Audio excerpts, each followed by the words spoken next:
లేఖలపై లేఖలు రాస్తూ వారిని పక్కకు పంపించి పోల్ మేనేజ్మెంట్ చేసుకునేటువంటి ఉద్దేశం కోసమే పొత్తు పెట్టుకున్న విషయాన్ని బీజేపీ ఇంకా గ్రహించుకోకపోవడం వాళ్ళ యొక్క రాజకీయ అజ్ఞానానికి తార్కాణం. ఆంధ్రప్రదేశ్లో బీజేపీ అనేటువంటిది కేవలం వాళ్ళ కూటమిలో గట్టిగా 10 సీట్లు గెలిస్తే అందులో 1, 2 అది కూడా ఉంటుందో లేదో అనేటువంటి అంశాలు బీజేపీ ఉంది. దాని సెకండ్ వచ్చేసరికి మనకు పవన్ కళ్యాణ్ అసలే కోతి, అందులో కళ్ళు దాగింది, పిఠాపురంలో కొబ్బరికాయ దొరికింది.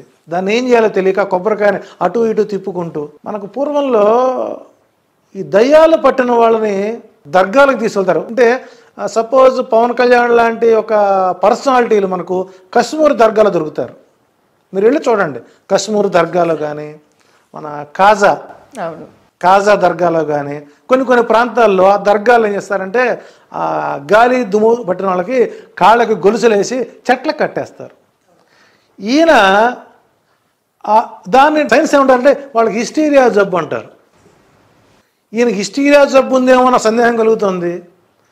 దయ్యం పట్టిందేమో, ఏ కామపిశాచన్న పట్టిందేమో తెలియదు, కానీ ఒకటే ఊగిపోతున్నాడు. ఈ రోజున పవన్ కళ్యాణ్ యొక్క స్పీచెస్ వలన యువతరం అడ్డదారి పడుతుంది.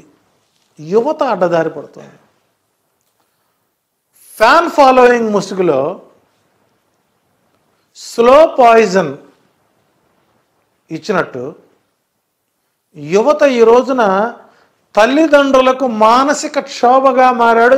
అసలు పవన్ కళ్యాణే ఆంధ్రప్రదేశ్ ప్రజలకు మానసిక క్షోభగా మారాడు.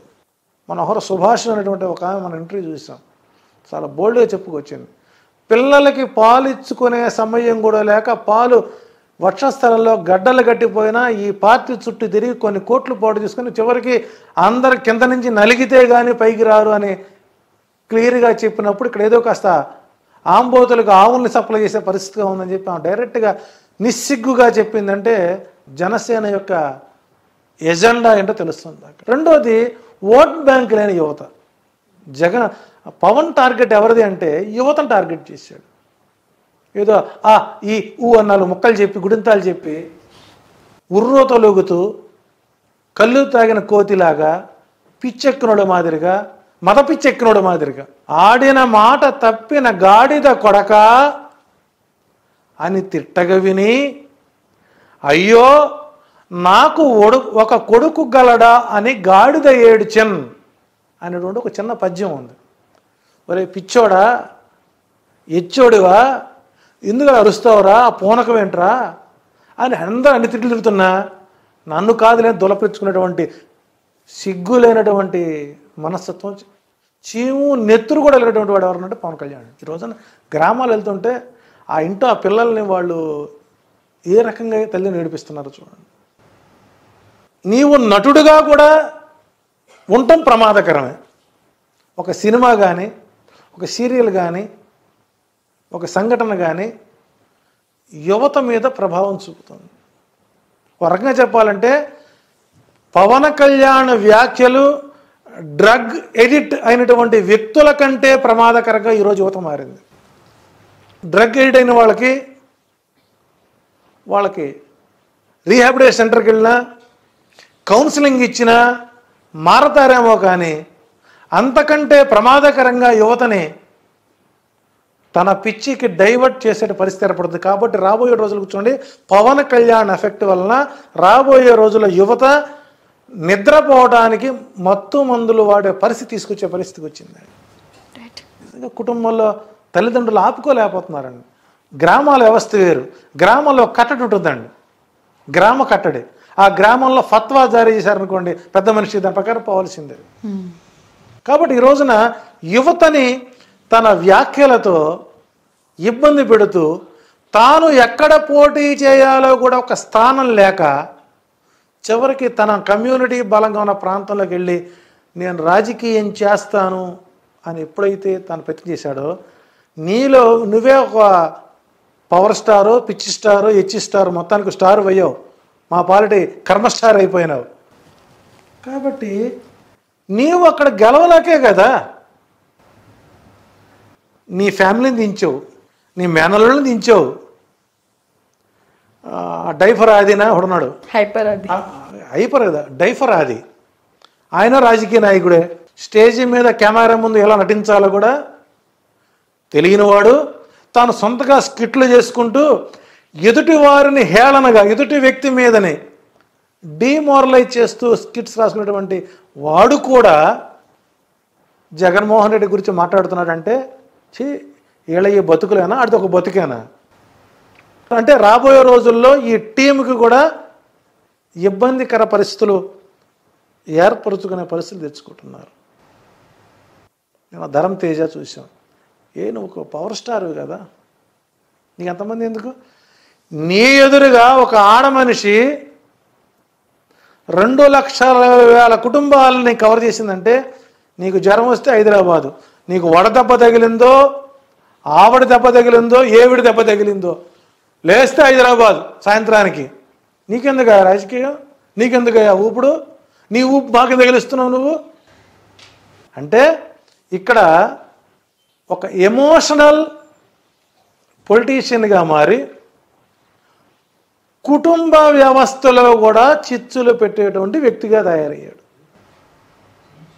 ఈయన జనసేన పార్టీ అధినేత అయిన అధికార వైసీపీ పార్టీకి పవన్ కళ్యాణ్ స్టార్ కాంపెయినర్. ఈ రోజున వైసీపీ గెలవనటువంటి స్థానాల్లో పవన్ కళ్యాణ్ ప్రచారం చేయడం ద్వారా కొన్ని స్థానాలని బోనస్గా పవన్ కళ్యాణే వైసీపీకి అందిస్తున్నాడు. ఉదాహరణకి సత్తెనపల్లి అంబటి రాంబాబు, ఇదే నరసింహాచార్యులు 1 వీక్ బ్యాక్ సత్తెనపల్లిలో అంబటి రాంబాబుకి ఎదురుగాలి వీస్తోంది, టైట్ ఫైట్ అన్నాను.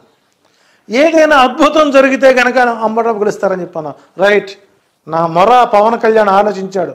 ఉన్నాడు బళ్ళ గణేష్, నీ పవన్ అంటే వ్యసనం, పవనేశ్వర, గణేశ్వర, లోకేశ్వర, పిచ్చేశ్వర. అట్లా నా మొర ఆలకించాడు భక్త. సత్తెనపల్లి అంబటి రాంబాబు నేను గెలిపిస్తాను, నాకు రాత్రి కల్లో కనబడి చెప్పాడు. నిన్న మధ్యాహ్నం అంబటి రాంబాబు మీద పొన్నూరులో చేసినటువంటి వ్యాఖ్యలు 24 గంటల్లో అంబటి రాంబాబు గెలుపుకి సంకేతం అయిపోయింది. ఇంకా నా అంచనా ప్రకారం 3 రేపో ఎల్లుండో ఒక రోజున పిఠాపురంలో రేణుదేశే పర్యటన రాబోతుంది. పొన్నంకూరు కూడా రావచ్చేమో, ఎవరైనా ప్రచారం చేయొచ్చు కదా. మరి పద్మనాభం అంటే ఇక్కడ పవన్ కళ్యాణ్ ఒక పొలిటికల్, ఒక డ్రైన్ పొలిటికల్ ఉపయోగిస్తున్నాడు, డ్రైనేజీ పొలిటికల్, మురుగ్గాలవ రాజకీయం చేస్తున్నాడు. ఈ రాజకీయ నాయకుడు ఉన్నటువంటి వ్యక్తుల్లో ఎవరు వ్యక్తులు దూరంగా ఉన్నారు. సో పద్మనాభం కూతురికి ఆయనకి ఏదో గ్యాప్ ఉంది, ఆమెనిచ్చి కూర్చోబెడుతున్నారు. ఇది ఒక ప్యాకేజ్ ఇస్తారు. అంటే అంబటి రాంబాబు అంటే నీ కుటుంబంలో నీ గురుగంజ కింద నలుపు నువ్వు చూసుకోకుండా ఎదుటి వారి కుటుంబ జీవితాలను బయట పెడతాం. మరి అది కాపు యొక్క సంస్కారమో, కాపులాగా సంస్కారం ఆలోచించుకోవాలి. నాకు తెలిసి కాపు అనేసరికి కాపులకి ఇలాంటి మైండ్ సెట్లు ఎక్కడ లేవండి. కాపులైన వాళ్ళు కొద్దిగా పద్ధతి, సంస్కారం గల వ్యక్తులు. ఆ కమ్యూనిటీ చాలా గౌరవప్రదంగా ఉండేది, రాజ్యాన్ని రక్షించేటువంటి వారు. వాళ్ళలో నీవు కుటుంబంలో వ్యవహారం తీసుకొచ్చి దానికి డబ్బులు ఇచ్చి మీడియా కూర్చోబెట్టి ఇది కూడా రాజకీయం అంటారా? అంటే చంద్రబాబు రాజకీయ వారసుడు లోకేష్ కాదు, పూర్తిగా పవన్ కళ్యాణ్గా మార్చారు. ఎందుకంటే ఈ స్ట్రాటజీ మొత్తం చంద్రబాబు నాయుడు గారిది. సో అట్లా పవన్ కళ్యాణ్ అనేటువంటి ఒక మానసిక రోగి,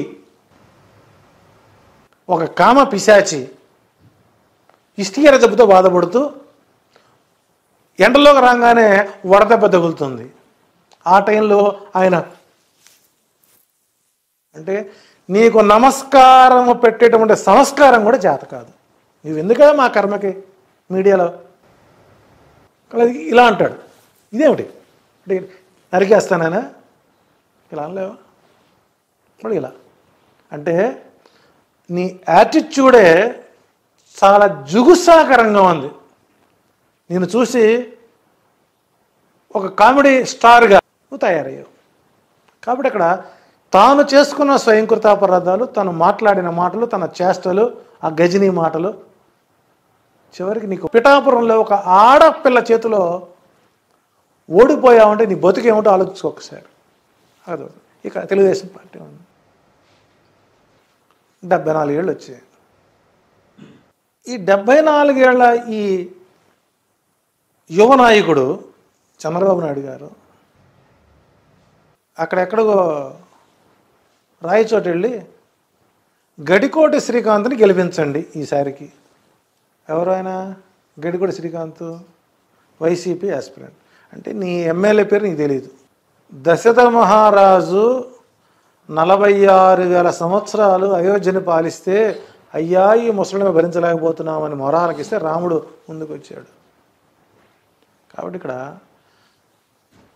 తాను ఏ రకమైనటువంటి స్పీచ్లు ఇస్తున్నారు, తాను ఏం మాట్లాడుతున్నాడు.